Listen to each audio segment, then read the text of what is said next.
देखो लड़के, मैं और मेरे साथी 1 मिनट के अंदर अंदर तुम्हारे दांत तोड़ सकते हैं। मेरे एक थप्पड़ से ही तुम्हें नानी याद आ जाएगी। इसलिए इससे पहले कि मैं गुस्सा हो जाऊं, यहां से निकल जाओ। सिक्योरिटी गार्ड ने आहान को धमकाने की कोशिश करते हुए कहा, मगर आहान यहां पर कोई बखेड़ा खड़ा करने के लिए नहीं आया था। उसने कहा, मैं सच में यहाँ प्रॉपर्टी खरीदने आया हूँ और तुम सब बिना वजह मेरी बाइक को तोड़ने की कोशिश कर रहे हो। क्या तुम अपने गेस्ट्स को इस तरह ट्रीट करते हो? आहान के इस सवाल के बाद वो गार्ड्स इरिटेट हो गए थे। कोई भी मिडिल क्लास आदमी रोजवुड स्प्रिंग जैसी जगह पर प्रॉपर्टी खरीदने का सपना भी अफोर्ड नहीं कर सकता था, लेकिन ये लड़का अपने जिद छोड़ने का नाम ही नहीं ले रहा था। गार्ड्स ने आहान की तरफ देखते हुए अपने कदम आगे बढ़ाए और हाथ उठा लिया। वो गार्ड आहान को पंच करने वाला था कि किसी ने उसका हाथ पकड़ लिया। गार्ड ने गुस्से से उसके हाथ की तरफ देखा तो वो देखता ही रह गया। "ब- बॉस, आप यहाँ?" उस सिक्योरिटी गार्ड ने घबराते हुए कहा। आहान ने देखा कि उसके सामने एक ब्रांड एंड टक्साडो पहना हुआ हट्टा कट्टा आदमी खड़ा था। उस आदमी के बॉडी लैंग्वेज और गार्ड्स के डर को देखकर यह बताना बिल्कुल भी मुश्किल नहीं था कि वो जरूर कोई बड़ा और पावरफुल आदमी है। उस आदमी ने रौबदार अंदाज में गार्ड का हाथ छोड़ा और बोला, तुम्हारी हिम्मत कैसे हुई मेरे मेहमान पर हाथ उठाने की? क्या अपनी जान से हाथ धोना चाहते हो तुम कार्तिक कोहली के लिए काम करने के लायक ही नहीं हो। उस आदमी की बात सुनकर आहान को पता चला कि यह आदमी और कोई नहीं, शिमला शहर का सबसे अमीर आदमी कार्तिक कोहली था। वो रोजवुड स्प्रिंग का मालिक भी था। उसने गार्ड्स को नजरअंदाज किया और तुरंत आहान की तरफ देखकर बोला, मिस्टर राजादा, वेलकम। मेरे लोग आपको अच्छे से वेलकम नहीं कर पाए, इसलिए मैं आपसे माफी मांगता हूं। मिस्टर कोहली, अपने स्टाफ को आप खुद डिसिप्लिन कर सकते हैं।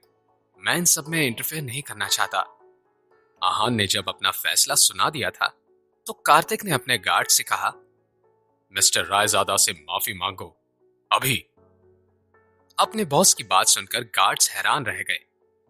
ये मिडिल क्लास का दिखने वाला और थर्ड ग्रेड बाइक चलाने वाला लड़का आखिर था कौन, जिसके लिए उनके बॉस खुद चलकर एंट्रेंस पर आए थे?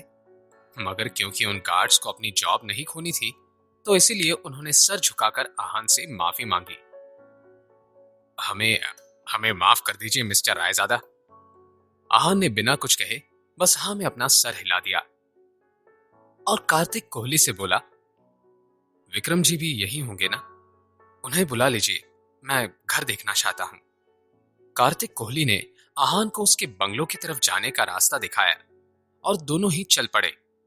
कुछ देर में आहान एक बड़े से बंगले के सामने था। गेट के अंदर जाते ही आहान ने गार्डन देखा, जहां दुनिया भर के खास तरीन फूलों के पौधे थे। आहान को रिफ्रेश करने वाली हरियाली के बीचों बीच एक खूबसूरत सा फाउंटेन बना हुआ था। आहान को ये गार्डन बहुत पसंद आया।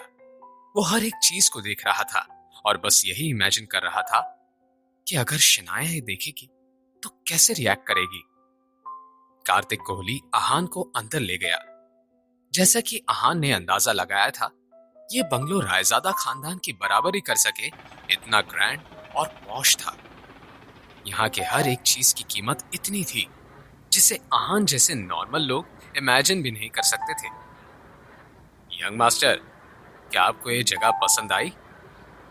अगर कुछ अच्छा ना लगे तो मुझे बता दीजिए, मैं तुरंत बदलवा लूंगा। विक्रम ने अपने नए बॉस से सवाल करते हुए कहा। आहान ने इस पर कुछ नहीं कहा। यंग मास्टर, ये मिस्टर कोहली हैं, इस शहर के जाने माने बिजनेसमैन में से एक। विक्रम ने कहा तो आहान ने कहा, हमारी मुलाकात हो चुकी है। मैं आहान रायजादा।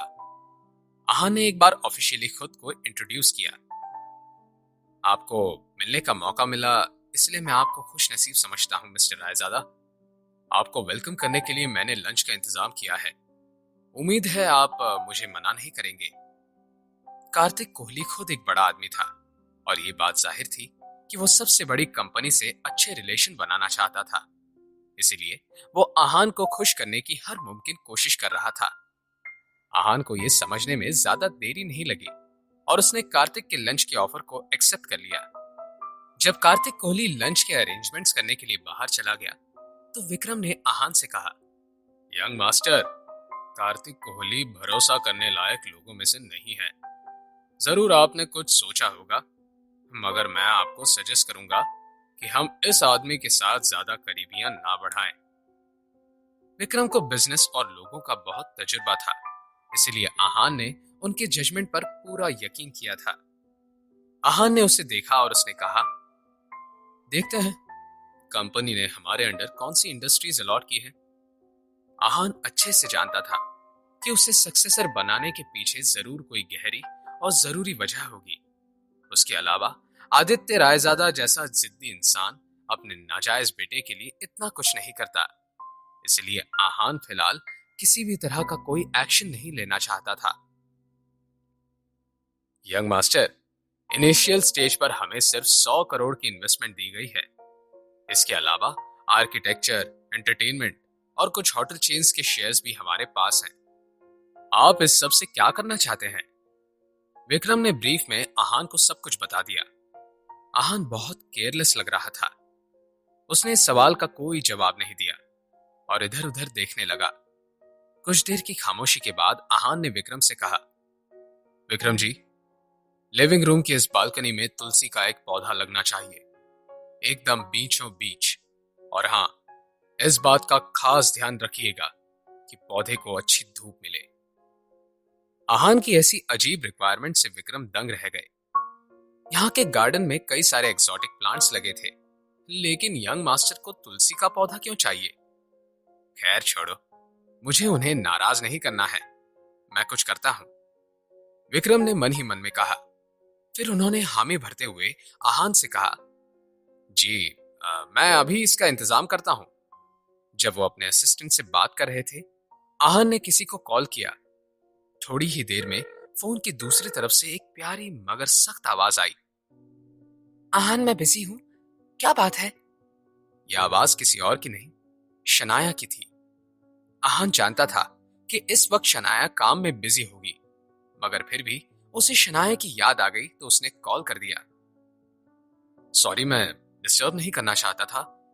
वो बात यह है कि मैं लंच पर आपकी तरफ नहीं आ पाऊंगा, तो प्लीज याद से खाना खा लीजिएगा। आहान की बात सुनकर शनाया ने ध्यान दिए बगैर कहा, हाँ ठीक है आहान, वो मैं सुबह जल्दी में भूल गई। तुम घर जाने के बाद लिविंग रूम में जो तुलसी का प्लांट है उसे याद से पानी देना, ओके? भूलना मत। शनाया की ये शब्द सुनते ही आहान के चेहरे पर स्माइल आ गई। उसने कहा, जी मैं दे दूंगा। शनाया ने आगे बात करना जरूरी नहीं समझा और फोन रख दिया। इस वक्त जब हर कोई आहान को खुश करना चाहता था, आहान के दिमाग में बस शनाया और उनकी पसंद नापसंद थी। आहान लंच करने के लिए डाइनिंग एरिया में गया। उस वक्त पर आहान और कार्तिक कोहली के अलावा वहां और कोई नहीं था। आहान ने कैजुअल अंदाज में बात शुरू करते हुए कहा, मिस्टर कोहली, आप रोजवुड स्प्रिंग के ओनर हैं, मगर फिर भी यहाँ पर डेवलपमेंट की कुछ कमी है। अगर सोचा जाए तो इस जगह को इंडिया की सबसे फेमस और लेविश जगहों में से एक बनाया जा सकता है। कार्तिक कोहली को इसी मौके का इंतजार था। उसने आहान से कहा, मिस्टर रायजादा, मैं आपकी बात समझ रहा हूं, लेकिन यह जगह शिमला के पहाड़ी हिस्सों में है। अगर इसे डेवलप करना है तो हमें नेचर की खूबसूरती के साथ ही टेक्नोलॉजी और मॉडर्न आर्किटेक्चर का भी ध्यान रखना होगा, और इसके लिए हमें बहुत ज्यादा इन्वेस्टमेंट की जरूरत है, जो मेरे जैसे छोटे बिजनेसमैन के लिए थोड़ा मुश्किल है। कार्तिक कोहली जानबूझकर अपने आप को कम आंक रहा था, जिसके चलते आहान सामने से इन्वेस्टमेंट करने का ऑफर दे दे, मगर आहान उसकी पैंतरेबाजी से अनजान नहीं था। कार्तिक कोहली, जो पिछले 7 साल पहले एक गुंडा हुआ करता था, अचानक से वो शिमला का सबसे अमीर आदमी कैसे बन गया था? ये आदमी किसी लोमड़ी की तरह चालाक था, लेकिन आहान के इस वक्त कुछ और ही प्लान्स थे। उसने इस तरह प्रिटेंड किया मानो वो कुछ सोच रहा था, और थोड़ी ही देर में उसने कार्तिक कोहली से सवाल करते हुए कहा, क्या 50 करोड़ काफी रहेंगे? क्या कहना है आपका? मैं ज्यादा भी इन्वेस्ट कर सकता हूँ। आपके ऑफर को मना करूं तो मेरे जैसा बेवकूफ पूरी दुनिया में कोई नहीं होगा। आहान की नजरों से कार्तिक की आंखों की चमक छिपी नहीं थी। उसने अपना हाथ आगे बढ़ाया और बोला, तो फिर ठीक है, मेरे 50 करोड़ और आपके 20 करोड़ मिलाकर हम एक नया प्रोजेक्ट शुरू करते हैं।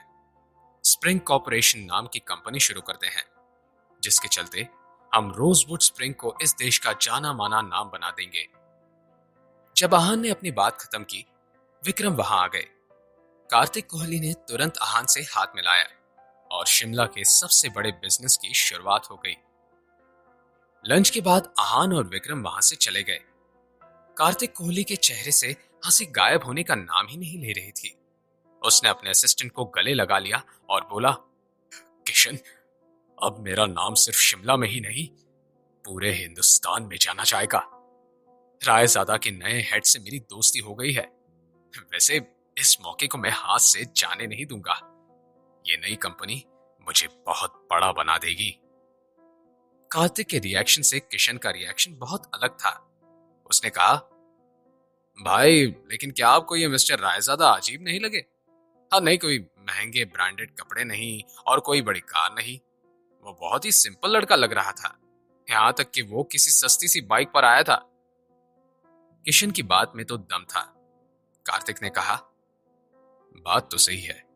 एक काम करो, किसी को आहान रायजादा पर नजर रखने के लिए कहो। मैं उनके बारे में सब कुछ जानना चाहता हूं। किशन ने अपने बॉस की बात पर हामी भर दी। कार्तिक कोहली को कुछ और भी याद आया और वो थोड़ा चिंतित लगने लगा। उसने किशन से कहा, किशन, एक काम करो, मेरे गराज से वो नई स्पोर्ट्स कार निकालो और आहान रायजादा को तुरंत पहुंचा दो। उन बेवकूफ गार्ड्स ने मिस्टर रायजादा की बाइक तोड़ दी। उन्होंने इस बात को ज्यादा माइंड तो नहीं किया, लेकिन मैं हम दोनों के बीच कोई भी कड़वी याद नहीं रखना चाहता। दूसरी तरफ शनाया ऑफिस के बाहर आकर खड़ी थी। आज तो घर जाने के लिए देर भी हो गई थी, लेकिन आहान का कोई अता पता नहीं था। हर रोज वो शनाया को ऑफिस छोड़ने और लेने जाता था। ये रूल शनाया के पापा शेखर गिल ने बनाया था। आहान भी रोज अपना काम अच्छे से पूरा करता था, मगर 3 सालों में पहली बार आज वो लेट हो गया था। शनाया आज बार बार अपनी घड़ी की तरफ देख रही थी। तभी उसने एक चिढ़ाने वाली आवाज सुनी, अरे ये क्या?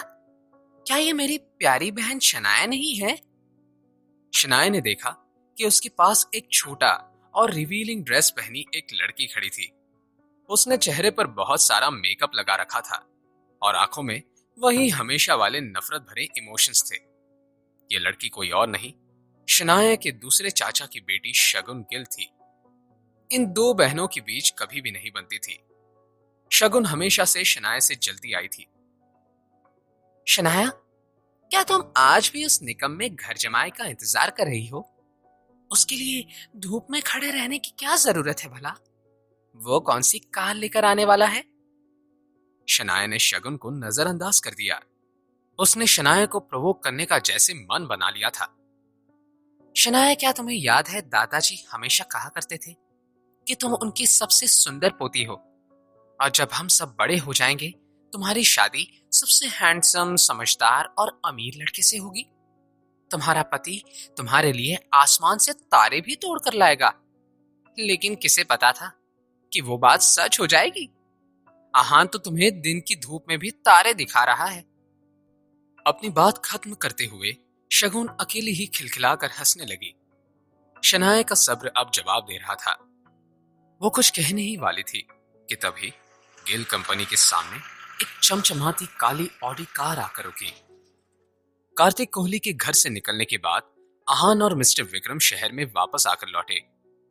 आहान ने विक्रम को नए बिजनेस के बारे में अपनी एक्सपेक्टेशंस बता दी और कुछ इंस्ट्रक्शंस देने के बाद प्रपोजल पढ़ने लगा। आहान के इस बिजनेस प्रपोजल को सुनकर मिस्टर विक्रम परेशान लगने लगे। यंग मास्टर, ये क्या कर रहे हैं? कार्तिक कोहली जैसे आदमी के साथ काम करने में हमारी इन्वेस्टमेंट मिट्टी में मिल सकती है।